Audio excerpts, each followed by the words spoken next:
Let's go next to, where are we going? There's so many interesting callers. Let's go to Louis from New Brunswick. Louis, you're on the air. Yeah, good afternoon, David. Can you hear me? I can hear you fine. So, I really enjoy your show. First time caller, long time listener. My wife and I find ourselves in a strange situation. Okay. We're part of a church that's very, very right leaning. Hmm. But politically, we're the opposite, except for some key issues. We feel like we have to almost keep it under wraps, our political bent.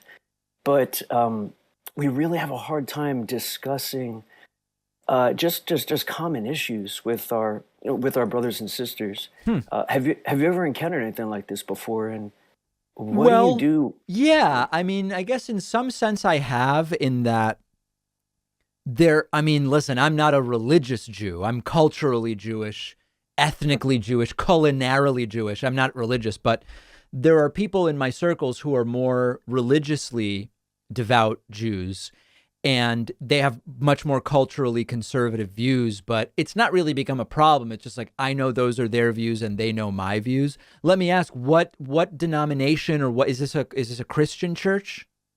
It is. It's a Christian church. We're basically non-denominational. And the funny thing is that our congregation is becoming extremely multicultural. I'll give you a quick example. We had a Christmas, it's an Advent children's concert, I would like to say, and I want to say 90% of the children were non-white. Okay. And it was a great sight. Like our leadership is saying things like, look, if our community is very multicultural, then the church should represent that. Right. So I love that. I love that. However, I've noticed that a lot of the men in the leadership, or I would say not the leadership, a lot of the men who are very engaged are a lot more, I would say, Caucasian, and then skew heavily towards, I hate to say this, but Trumpism.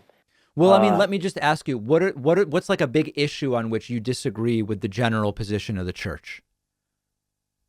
Well, that's just it. Like, it's not a position of the church to follow politics, but when a lot of people are like just spouting things that they heard on Fox News and worse, like OAN and Newsmax, Yeah. it's really horrible. Like, for example, we were in a prayer meeting and someone was like praying against Nancy Pelosi. It was literally like a Fox News talking point. Now, in a situation, I mean, listen, I don't know anything about churches, but in a situation like that, couldn't you stand up and say, listen, guys, it's not appropriate for us to be involving politics in this way. I'm not making a statement for or against anyone. I'm just saying this is a place for faith and community, not for politics. Like, could you say that, or would that not be well received?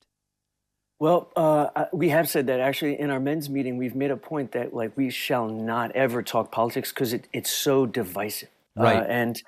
And when I've confronted people one on one about, say, like hypocrisy of Trump, or like that he lies, or he's like he's abused women or done horrible things, I've noticed that it hurts people's feelings, and like they recoil like they were personally injured. So my wife and I have learned like just not even to bring it up, and we just cringe and kind of like just hold our tongue when things come up. Could you find a more liberal church? I mean, is that an option? I mean, I understand it's a big deal to change churches, I'm sure, but is it to the point where you would say, I want to find a different church? Well, it's funny that you bring that up, because a lot of people who I've spoken about this outside the church say stuff like that, like, why don't you leave, dude? Like, why are you still there? And you know what it is like, there's so much love, there's so much relationships. We've been there for over 10 years. We feel like it would be like abandoning. It's just not an option. It's worth it, I think, just to like stay in the labor of love and like just see how things turn out. Well, in that case, it sounds like you have your answer as to what to do, right?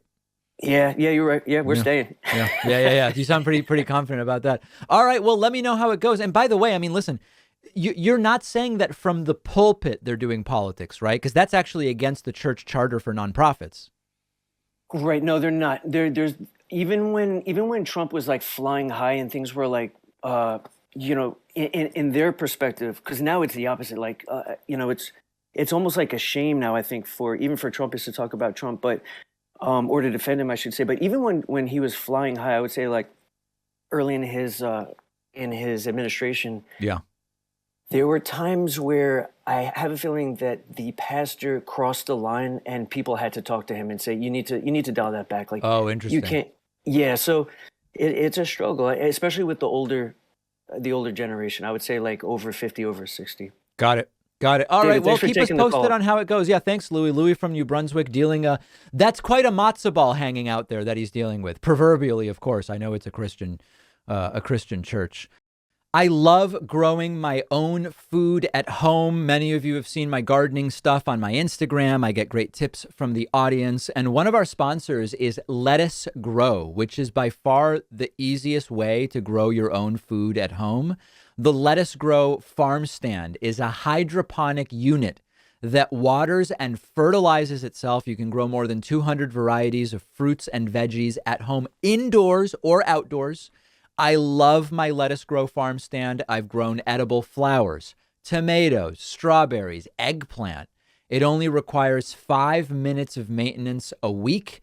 I can grow 36 plants at a time. It uses 95% less water than traditional gardening. No packaging, no waste. I didn't even know it was possible to grow food like this in a portable unit, but I love it. And Lettuce Grow is giving you $50 off the farm stand when you go to lettucegrow.com/Pacman and use the code Pacman. The link is down below.